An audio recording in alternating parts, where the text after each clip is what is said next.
Buenos días, buenas tardes, buenas noches. Soy Roberto Terán, miembro certificado del Centro Ecuatoriano de Logoterapia.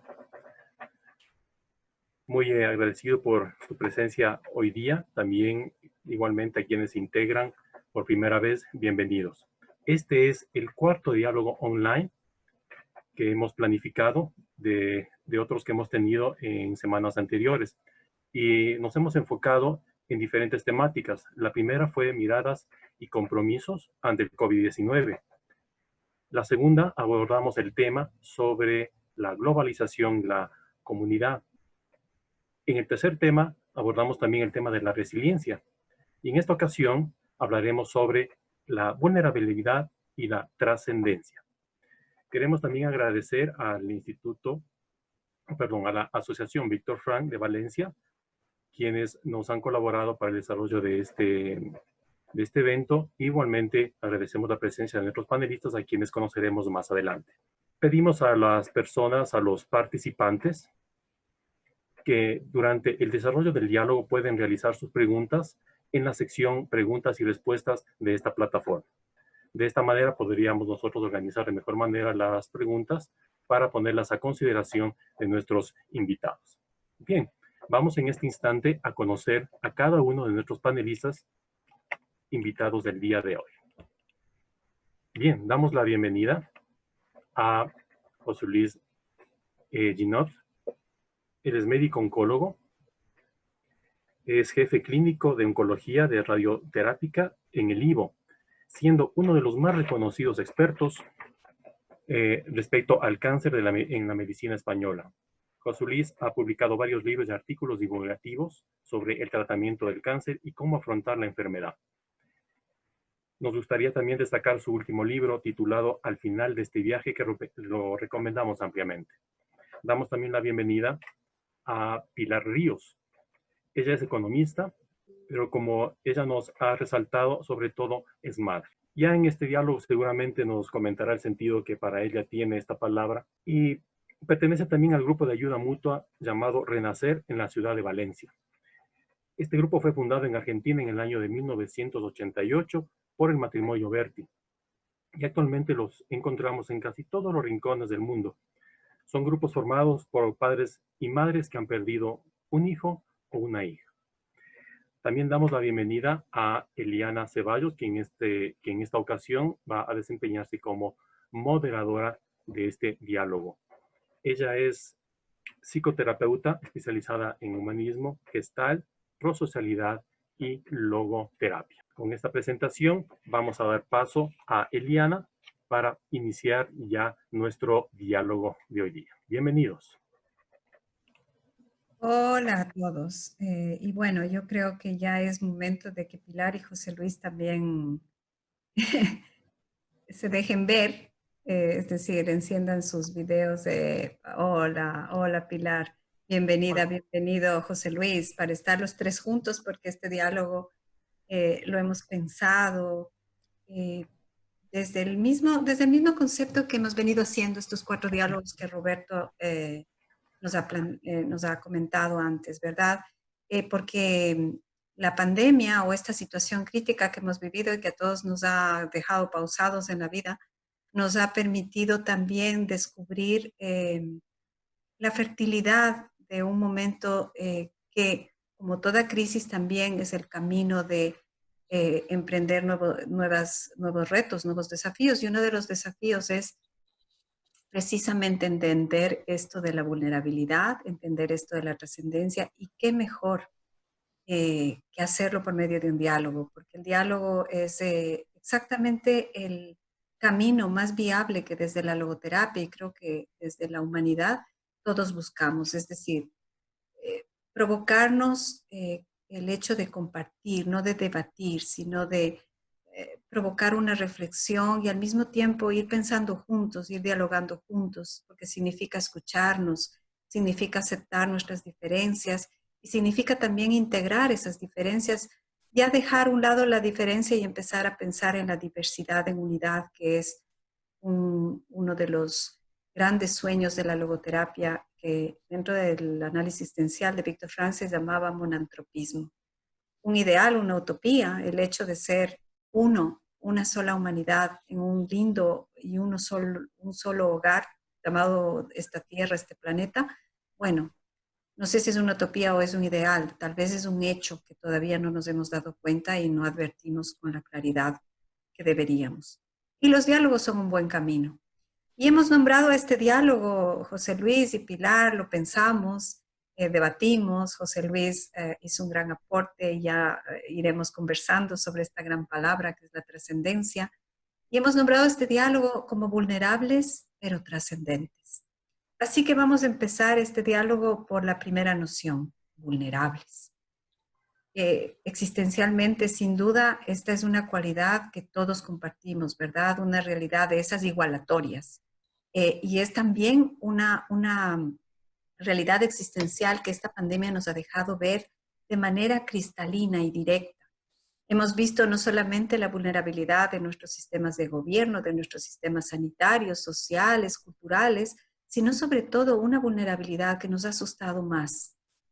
Cuando ha golpeado a nuestra frontera, eso quiere decir a la puerta de la proximidad, esta pandemia y nos ha dejado esta gran pregunta.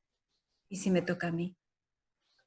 Creo que todos nos hemos preguntado por un momento, ¿y si me llego a enfermar? ¿Y si soy de aquellos que no salen?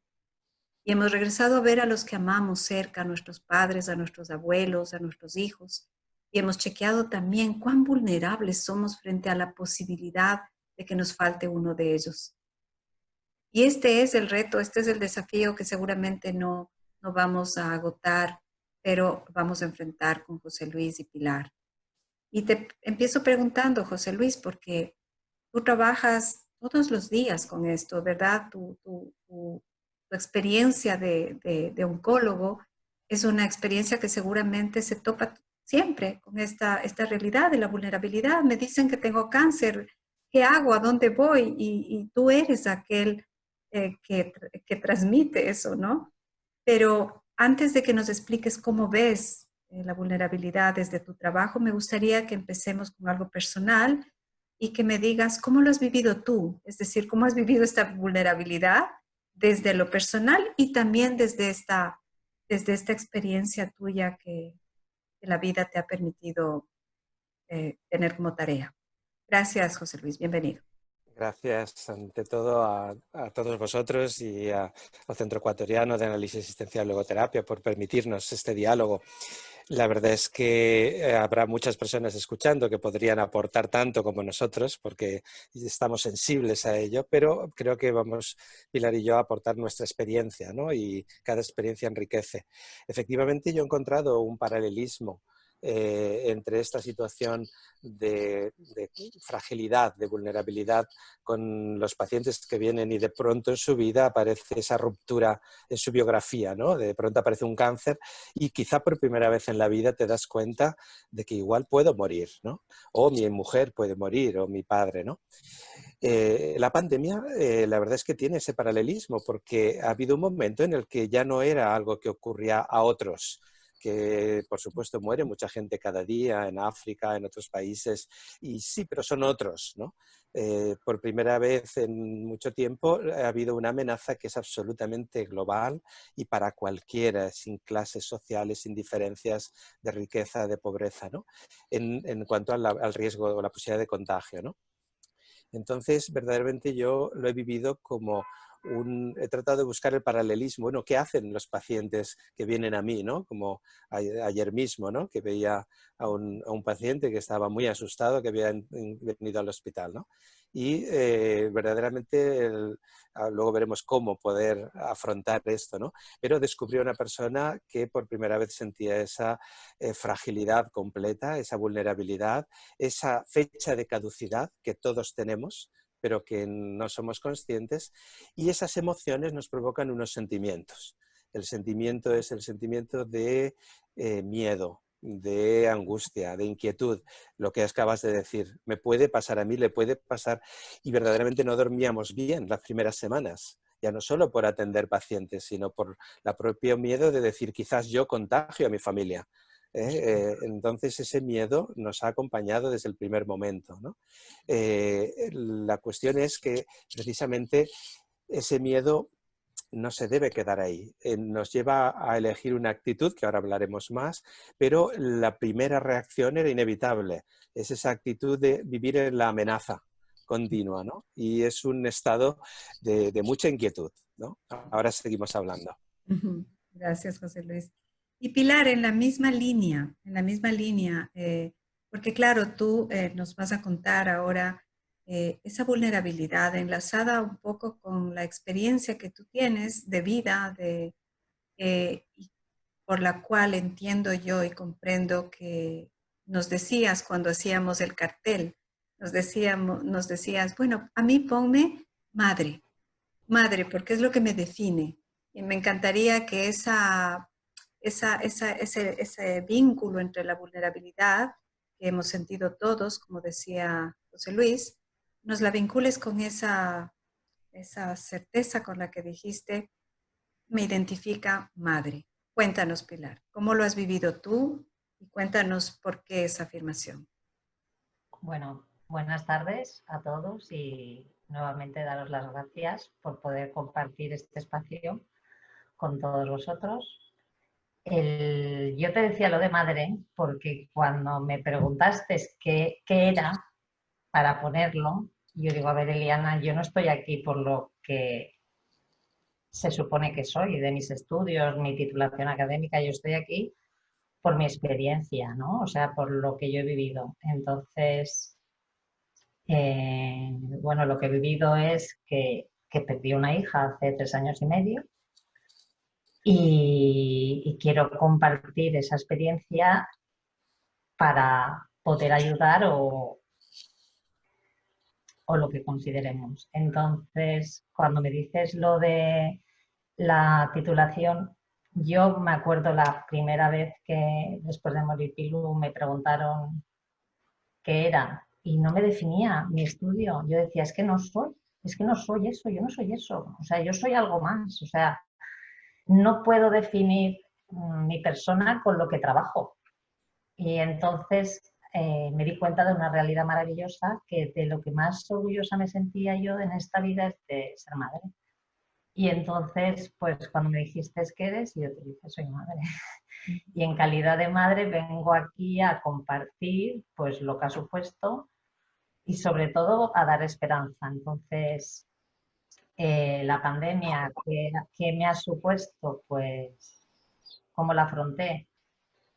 Pues la pandemia por segunda vez me hace consciente, o sea, la primera vez fue con la mente de Pilu, pero la segunda vez, por segunda vez, la pandemia me hace consciente de que realmente somos muy vulnerables, que creemos que tenemos todo bajo control y esa expresión intenta suprimirla porque me da cuenta que no controlo nada. Entonces yo era mucho de usar la expresión todo controlado,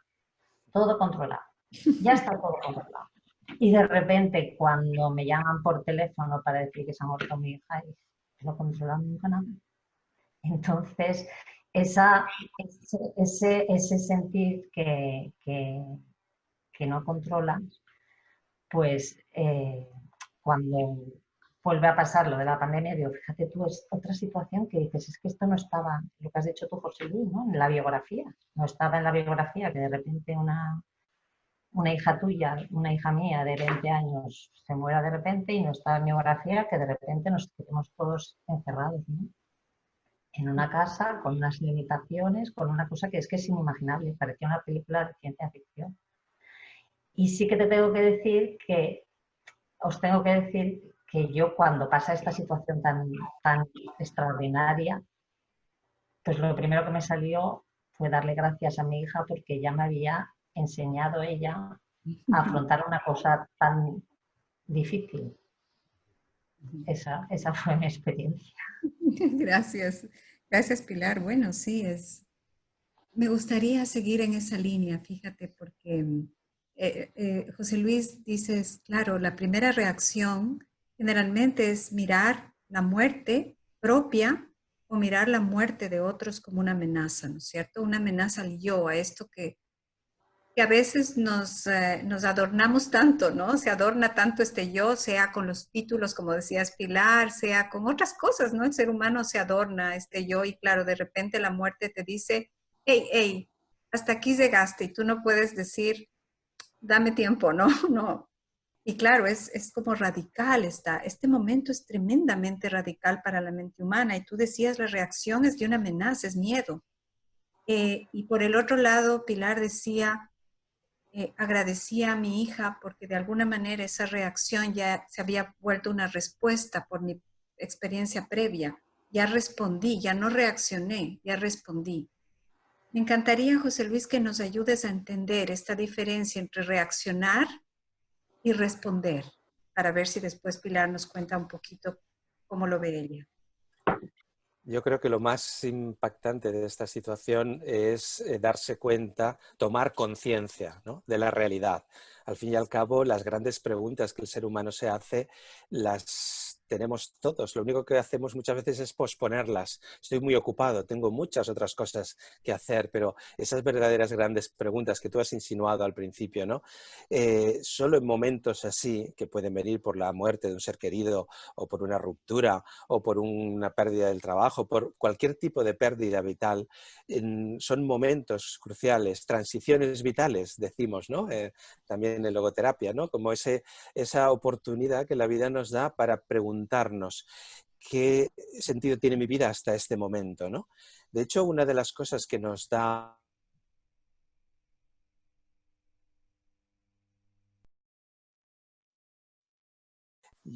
cada uno podríamos compartir nuestra experiencia. Yo quizás esté aquí hoy, una de las razones es pues, que cuando tenía 19 años mi madre murió de muerte súbita, igual que pasó con tu hija, ¿no? Pilar, todo cambió. La vida tiene una ruptura brutal en ese momento que da sensación de que no vas a poder dar un paso más. Te levantas al día siguiente y dices, primero, no tienes fuerzas, pero segundo, dices, ¿para qué? Porque si realmente he perdido, ¿no?, aquello. Estamos hablando de la muerte del otro, del cercano, del que se me muere, ¿no? Esta expresión me impacta, ¿no? Rafael Alberti, el poeta, decía, ¿no?, cuando se va quien se quiere, todo se torna oscuro, ¿no? Qué expresión más hermosa, ¿no? Más real. Pero claro, si no hay luz, ¿hacia dónde vamos, no? Entonces, el debate de hoy precisamente es que debe haber algo más, ¿no? Que la vulnerabilidad es una condición humana, natural, que la caducidad es real, que en un momento u otro todos los que estamos aquí vamos a tener que afrontar ese momento y en la medida que hemos sabido vivir, gracias a las experiencias previas, podremos llegar a ese momento con la serenidad, que es una palabra que me gusta mucho también utilizar, y con la esperanza de que realmente podemos llegar a darle un sentido, ¿no? Que ahora después ahondaremos más, ¿no? Una cosa es la primera reacción, es natural ante la muerte de un ser querido cercano, ese duelo. El duelo es también una parte natural de la reacción de las personas. Es necesario, es esa cicatrización, como yo cuando hacemos una herida para curar y quitar un tumor, y cuando cierras, pues se necesita una cicatrización. Incluso hay que amputar a veces, ¿no?, un brazo, y ya nunca será la vida igual, ese brazo nunca estará, y eso lo sabes muy bien lo que significa, ¿verdad? Ya nunca va a ser igual, pero hay una historia que escribir, ¿no? Entonces, entiendo que esa muerte, ese duelo, esa certeza de que todo es caduco, es aquella razón por la que tiene sentido vivir cada día. Y esto que dejo, vamos a continuarlo luego. Sí, Pilar, es como, fíjate, hay muchas personas que cuando pierden a una persona amada, piensan esto de la oportunidad. ¿Cuál oportunidad? Oportunidad tremendamente dolorosa. ¿Oportunidad de qué? ¿Sí? Es decir, puede ser una pregunta tan radical la muerte, que la mente humana no sabe qué hacer con algo tan radical, porque con todo podemos pensar, reflexionar, hacer algo, pero frente a la muerte, frente a la ausencia radical, vaya, es como que nos digan que miremos esto como una oportunidad, puede ser muy confrontativo también, ¿no? Es decir, ¿oportunidad de qué? ¿Cómo lo ves tú? ¿Oportunidad de qué? Esta pregunta radical que te machaca la vida y tú dices, ¿esto es una oportunidad? Pero, ¿de qué me estás hablando? Esto no es una oportunidad de nada. ¿Cómo lo ves tú? ¿Cómo nos lo podrías aclarar?